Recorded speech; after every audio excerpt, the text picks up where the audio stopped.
I still remember what happened last night. The Apache woman said to the cowboy who saved her. Dawn crept over Lost Ember Valley in a pale, breathless shimmer when Chief suddenly bolted, paws tearing through cold dust. The black-mouthed cur barked once, sharp and urgent, before weaving through the mesquite shadows as if pulled by something unseen. Frankie Cooper followed with a hand near his holster, boots striking the hard earth. Then he saw her. A young Apache woman lay collapsed across the sand, her dark hair fanned like spilled ink, catching the faint silver of morning light, even beneath blood and dust.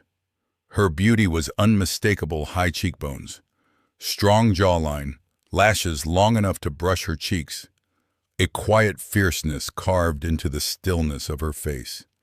The torn high dress revealed elegant lines of muscle shaped by a life in the wild. She looked both fragile and untamed, like a wildflower crushed under a wagon wheel, yet refusing to wilt. Chief stood guard over her, rigid and snarling at the empty valley as though defending someone precious. Frankie dropped to one knee, felt the faint tremor of breath beneath her ribs, and lifted her into his arms. Chief followed close, refusing to leave her side. Inside the cabin's warm glow, she stirred at last. Her eyes opened dark, luminous, haunted, and when they locked on to Frankie, her voice cracked in a whisper that froze him where he stood. I still remember what happened last night. Lost Ember Valley woke slowly, as if the sun itself hesitated to disturb its silence. The land stretched wide and hollow, carved from red stone and wind, a place where a man could disappear without leaving so much as a whispered memory behind. Morning light spilled over the ridge and into Frankie Cooper's cabin, a squat, weathered structure built from cedar logs and years of solitude. Smoke from the stove mingled with the mineral scent of damp stone, filling the single room with a quiet warmth that contrasted sharply with the cold, unforgiving valley outside. Frankie moved through the space with the ease of someone who had lived too long without company. His shoulders carried the shape of a man once built for authority broad, disciplined, confident now, wrapped in a stillness that bordered on haunted. A faint scar traced along his jaw, and his eyes, sharp and gray as river slate, seemed to watch everything while revealing nothing.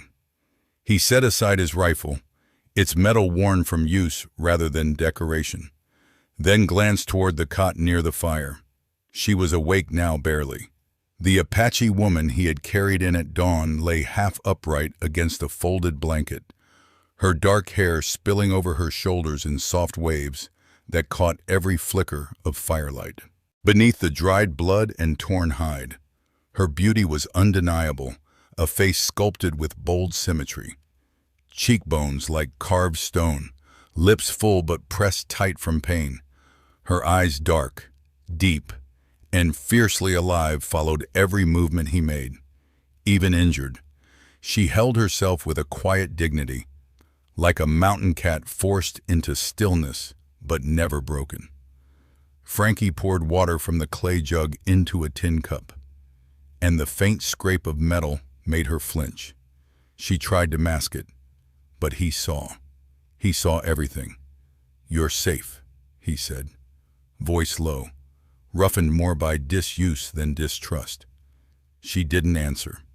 Instead, her gaze drifted slowly across the room, absorbing her surroundings with the instinct of someone who'd survived by noticing things others overlooked. The cabin was sparse: just a cot, a single table, a chair pulled close to the hearth, and weaponry hung neat along one wall. Practical, efficient, lifeless. Nothing soft remained here except the faint trace of a woman's shawl folded carefully on a shelf, its edges worn to threads. Her eyes lingered on that shawl, flickering with curiosity. Frankie looked away. Chief lay curled at the foot of her cot, head lifted, amber eyes watching her with unwavering loyalty. The dog had chosen her long before Frankie understood why. Every time she shifted, Chief's ears twitched. When she winced, he nudged her hand with his muzzle. She seemed surprised by his concern, even unsure what to do with it. "What is this place?" she asked finally, her voice thin from blood loss.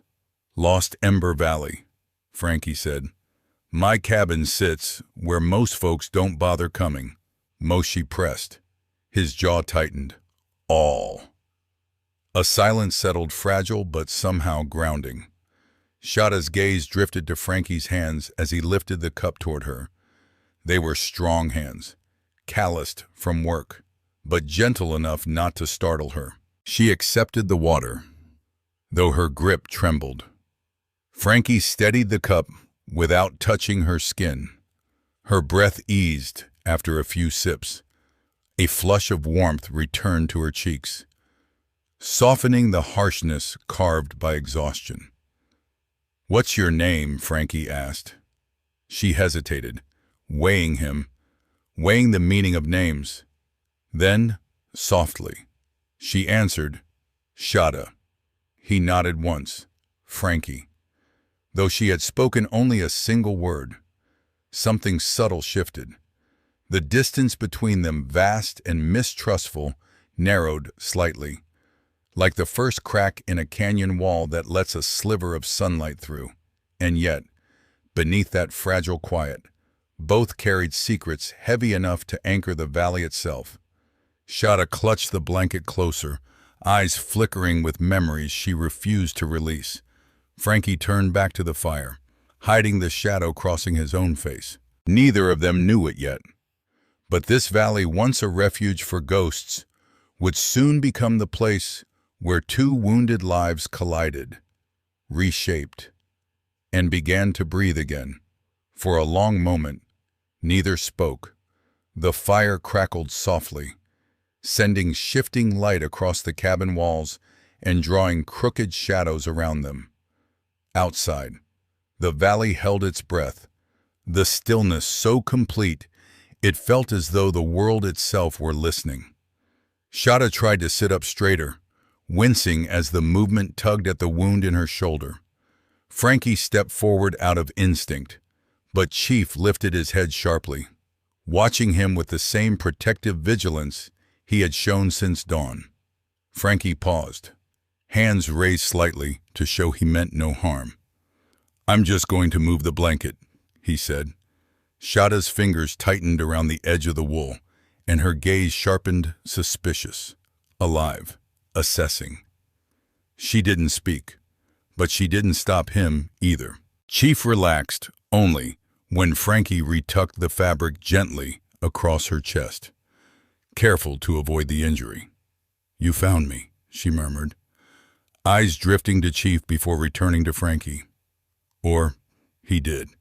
"Chief doesn't bring strangers home," Frankie replied. "Not ever." Shada let her gaze rest on the dog. Something softened in her expression. Almost imperceptibly, a flicker of gratitude for a creature she did not yet understand. Frankie stayed standing for a moment, unsure what shift had taken place inside the small room. He'd treated wounded outlaws before, seen bandits and drifters bleed out on saloon floors. But this was different. Shada wasn't asking for help. She was measuring whether she could survive without it. He cleared his throat. "You lost a lot of blood. You'll need rest." Her eyes narrowed slightly. "I will not be here long." He studied her, the tension in her jaw, the stubborn set of her shoulders despite the pain. She was planning to run, he could see it plain as day. But she was in no condition to travel, and she knew it. "Then at least wait until you can stand," Frankie said. A gust of wind rattled the window shutter, and Shada flinched again. Not from sound, Frankie realized, but from memory. Something in the way she scanned the room. The door, the single window, told him she was expecting danger to follow. "Who did this to you?" he asked quietly. Her eyes froze. A wall slammed down behind them, a refusal, or perhaps a fear too jagged to speak aloud. She turned her face away, hiding the storm brewing in her silence. "You don't have to tell me," he added. Shada's breath trembled once before steadying. She looked back at him, and this time their eyes met fully. Suspicion remained, but beneath it lay exhaustion and something else. A fragile, reluctant trust born not from comfort but from necessity. Chief's tail thumped once on the floor, as if sensing the shift. Frankie sat on the edge of the table, giving her space yet refusing to retreat completely. He wasn't used to company, neither was she. But the valley, the firelight, the dog, the wound their circumstances bound them closer than either wanted to admit. "You live alone?" she asked. "For a long time," he answered. By choice, Frankie looked at the rifle on the wall, then the shawl folded neatly on the shelf. Shadows moved across his features, darkening them. "Sometimes choice isn't the same as wanting," he said. Shada watched him carefully, as though she recognized the weight of grief when she saw it.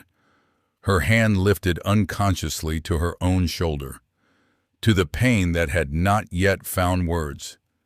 Neither pressed further.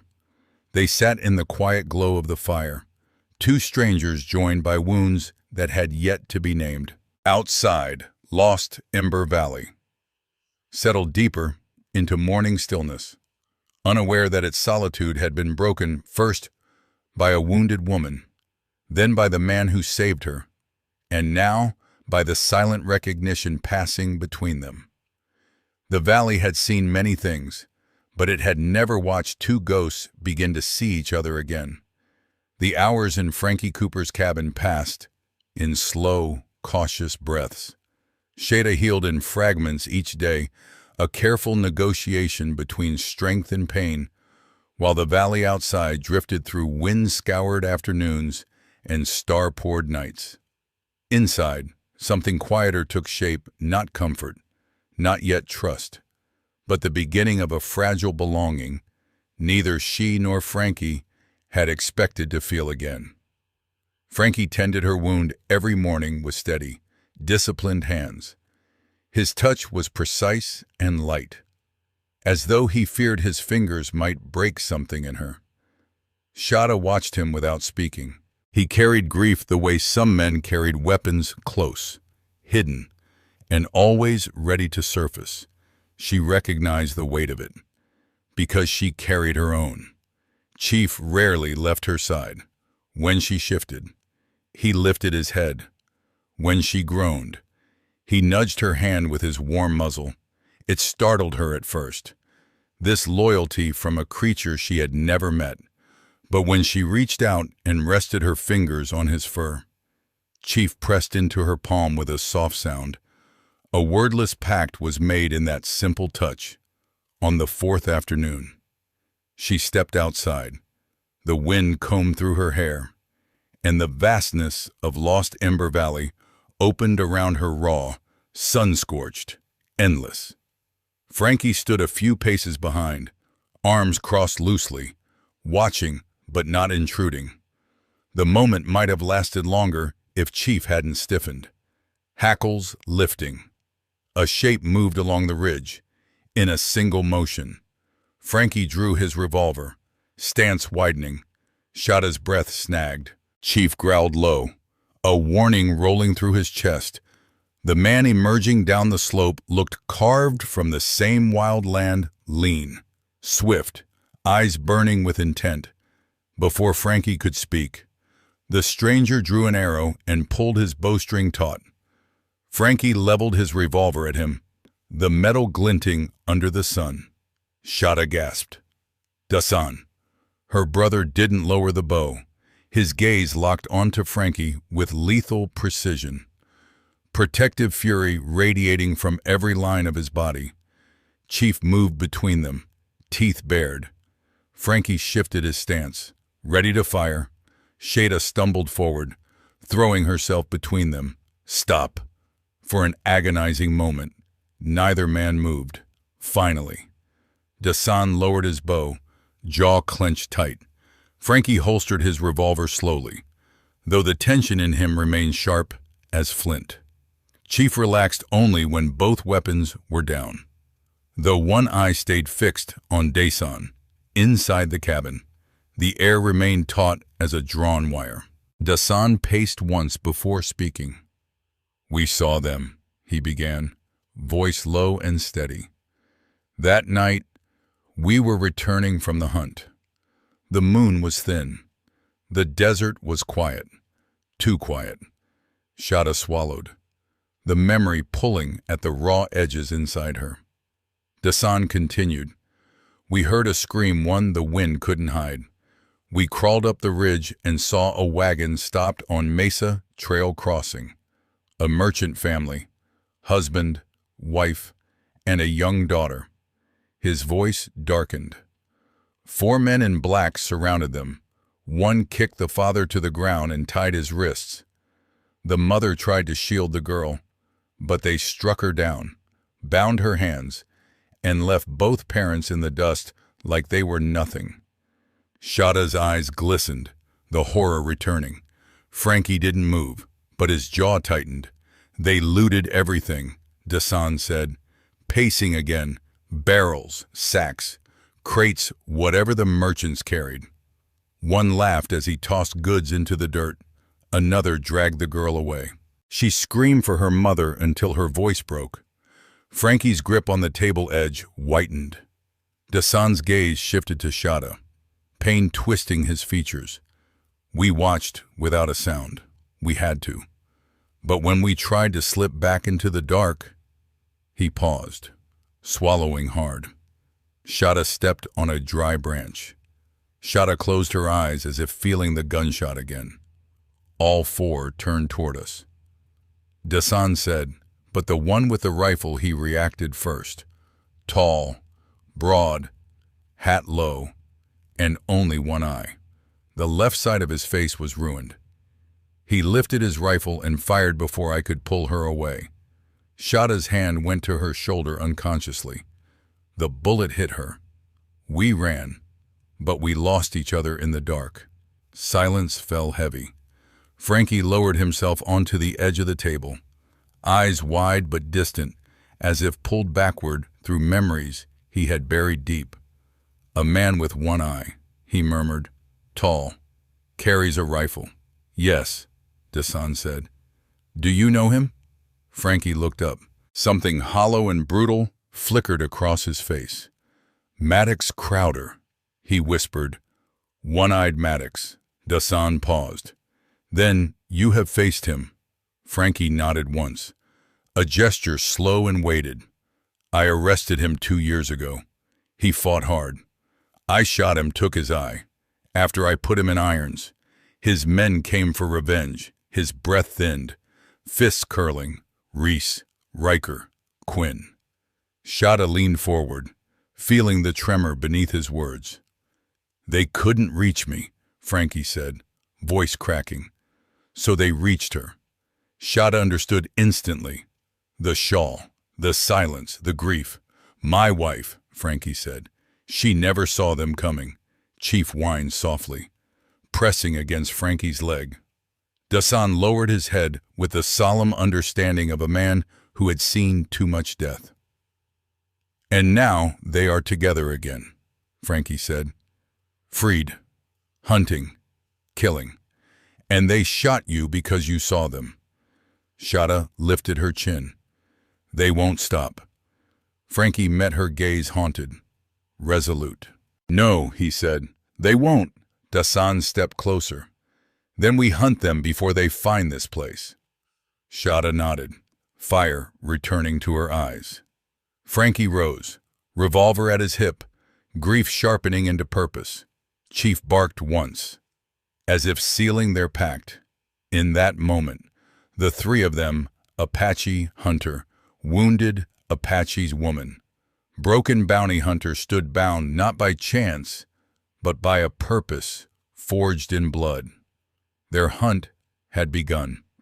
Black Vulture Canyon narrowed into a twisting throat of stone as Frankie, Shada, Dasan, and Chief approached the heart of the outlaws' hideout. Wind scraped along the cliffs, carrying faint smoke and voices, confirmation they were close. Frankie raised a hand, signaling them lower. The group crouched behind a jagged ridge. Below, 4 men moved around a dying campfire. Quinn leaned against a rock, sharpening his knife. Riker limped in circles, muttering as he checked ammunition. Reese kicked angrily at crates from the looted merchant wagon.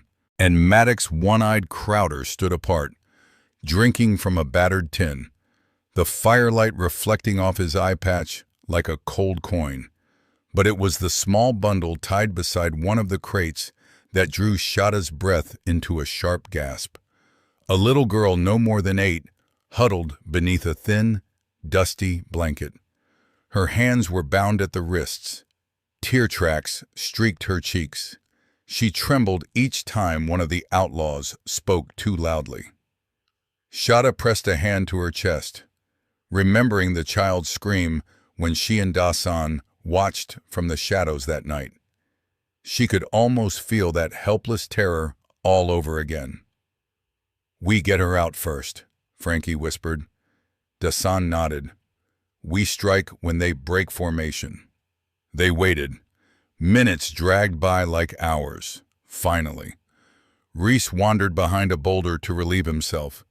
Dasan drew an arrow silently, exhaled, and let it fly.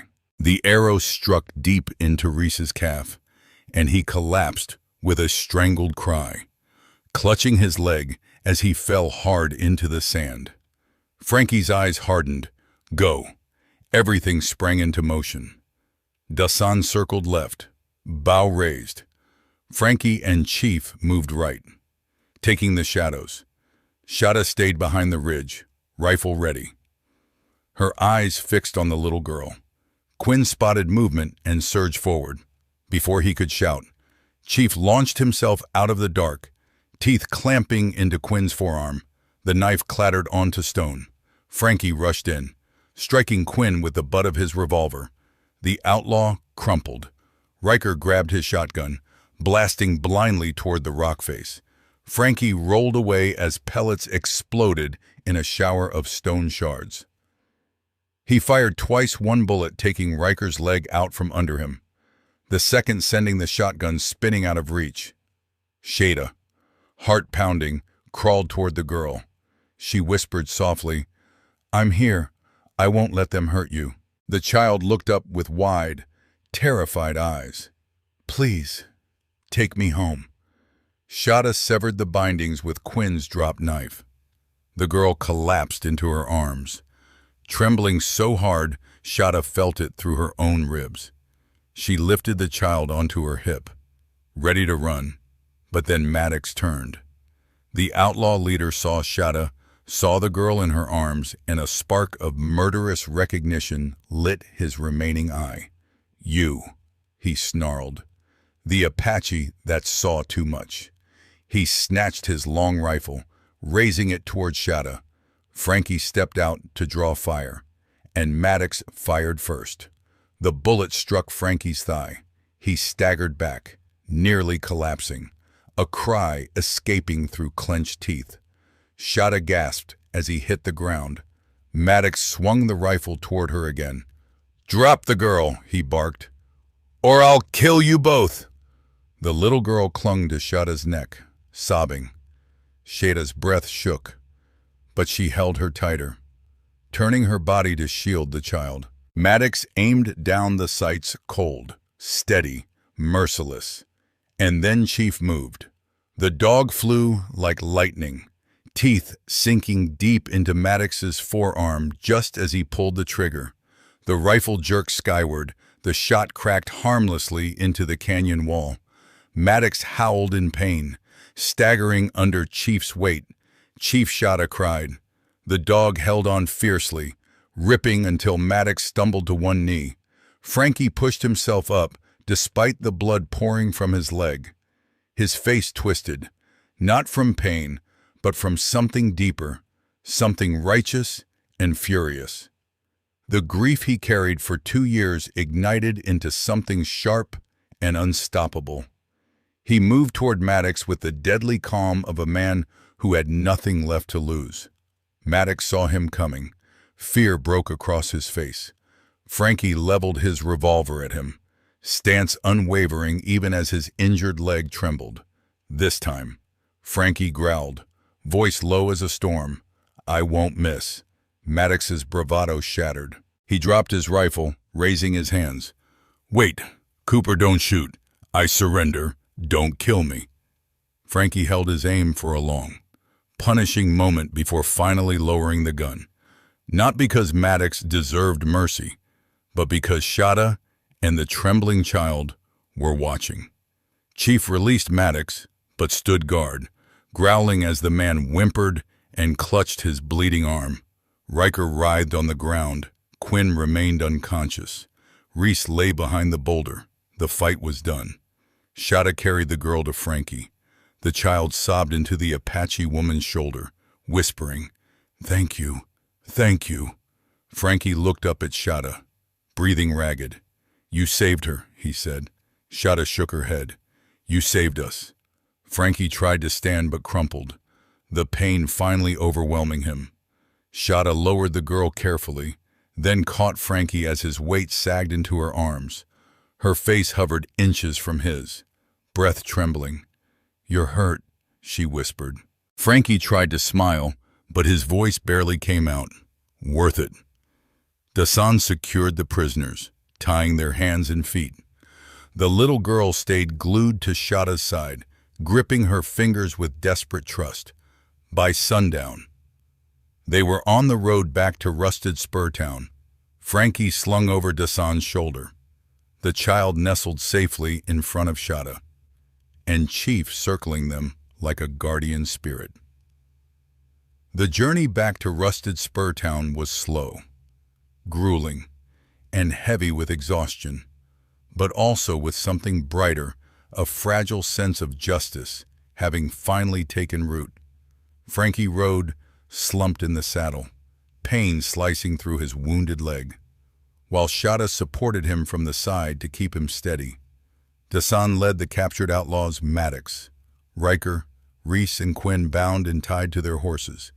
Chief circled them tirelessly, guarding the group as fiercely as he had in the canyon, cradled in Shada's arms. The rescued merchant girl clung to her with trembling trust. Her small fingers dug into the Apache woman's shoulder, but Shada only held her closer, whispering soft reassurances in her native tongue. When the weary group reached the outskirts of Rusted Spur Town, people gathered quickly, murmuring in disbelief. Word spread like wildfire. Ghost of the Wild West had returned, and he hadn't come back alone. The sheriff and 2 deputies rushed forward to take custody of the prisoners. Maddox didn't speak, his arrogance gone, replaced with fear and the dull shock of defeat. Riker limped as they dragged him off, and Quinn's bruised face hung low as ropes tightened around his wrists. But the town's attention shifted when a shout rose from the far end of the street. "My baby, my baby." A woman sprinted toward them, her husband stumbling behind her. Their tear-streaked faces were instantly recognizable, the merchant couple who had been found days earlier, tied and abandoned on the dusty trail. When they caught sight of their daughter in Shada's arms, they collapsed to their knees in overwhelming relief. The little girl let out a sob. Mama Shada gently lowered her into her mother's embrace. The woman clutched her child, crying so hard her shoulder shook. The father wrapped his arms around both of them, his face twisted with gratitude and disbelief. "Bless you," he whispered, voice breaking as he looked up at Frankie. "You brought her back. You," he choked on the words, "Ghost of the West. God bless you." Frankie tried to speak, to say something modest, but his body swayed. The pain in his leg flared white-hot, and his vision blurred. Shada caught him before he fell, her arms locking around his torso. "We need to get him inside," she said urgently. The townsfolk parted instantly, watching with awe and curiosity as Shada and Dasan supported Frankie into the sheriff's office. Inside, Frankie sank onto a cot, sweat beading along his brow. Shada remained glued to his side, wiping dirt and blood from his skin. Unraveling the bandage with careful fingers, Chief lay at Frankie's feet, refusing to be moved. The town doctor arrived, but he paused when he saw Shada already cleaning the wound. "You know what you're doing," he said gently. "I'll assist." Together, they stitched Frankie's leg. He clenched his jaw, but didn't cry out once. Shada held his wrist through the worst of it, her thumb brushing small circles into his skin, steady, grounding, unspoken comfort. When it was done, Dasan stepped forward. His face was calm, but his eyes held the knowledge that the moment he'd been dreading had arrived. "I must return to Whispering Dune encampment," he said quietly. "Our people will need to hear what happened. They will want to know Shada is alive." Shada inhaled, torn. Dasan placed a gentle hand on her shoulder. "You have walked your road with courage, little sister. Now follow where your spirit leads." Shada looked to Frankie, pale, exhausted, but alive. His breath steadied when she came near. He didn't ask her to stay. He didn't dare. But his eyes held a question deeper than words. She turned back to Dasan and nodded softly. "I will visit when I can." Dasan embraced her briefly, pride and sorrow threading through his voice. "Walk strong, Shada." He nodded to Frankie with newfound respect. Then he left, disappearing into the valley with the quiet stride of a seasoned hunter. Shada watched him go before turning back to Frankie. "I'll take him home," she said, not to the doctor, nor to the sheriff, but to the valley itself. "He needs rest, and someone to watch over him." Frankie managed a weak smile. "You sure about that?" Shada lifted his arm over her shoulders, steadying him. "I'm sure," Chief barked once as if sealing the decision. The ride back to Lost Ember Valley was slow. The sun dipped behind the cliffs as they reached the cabin, this time not as strangers, not as wounded survivors, but as two souls who had fought side by side and chosen not to walk away. Shada settled Frankie onto the bed, lit the fire, and began preparing water to clean his bandages. He watched her move through the space, confident, calm, already belonging in a place that had once held only ghosts. When she knelt beside him, brushing hair from his brow, Frankie whispered, "You didn't have to come." Shada met his gaze, her voice steady as a heartbeat. "I came because I wanted to."